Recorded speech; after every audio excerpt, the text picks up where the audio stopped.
over 12,000 gallons of oil gets donated to the university every year. With that 12,000 gallons of oil, we're able to produce between 8 and 10,000 gallons of biodiesel every single year. We start with used cooking oil, primarily from cafeterias and restaurants at universities and museums all over the city of Chicago. But we also accept donations from restaurants and individuals in the neighborhood or anywhere in Chicago. I'm donating some deep frying oil that's past its time.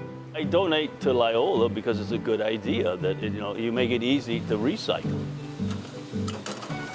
We met a team of people from Loyola before we opened the restaurant in 2007.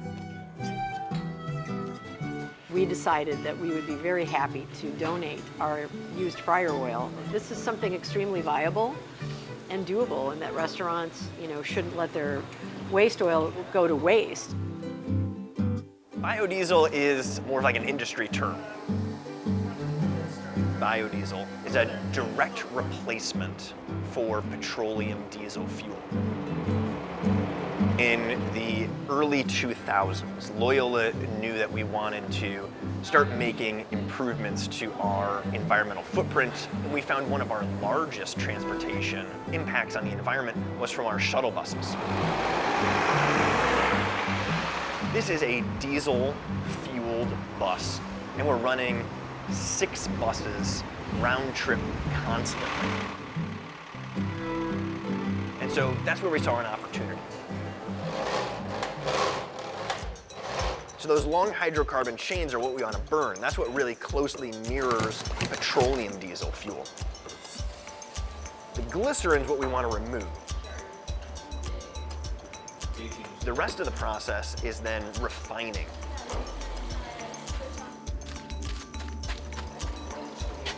So now I give it like 60 seconds, and then we can get the empty weight. We test it for a whole number of fuel characteristics to ensure that it meets the highest standards for fuel quality, and then out the door into a shuttle bus and onto the Chicago streets. We take a significant portion of that glycerin that we generate and we turn it into bio soap. We purposely keep the formulation of the bio soap simple. We don't want to add a lot of colorants. We don't want to put a lot of extra energy into removing that brown color that is so distinct to our biodiesel. People should care about the environment because it's what's sustaining everything that we do. The air that we breathe, the water that we drink, the food that we eat. When we have an opportunity to protect that environment, I think we have a responsibility to do so.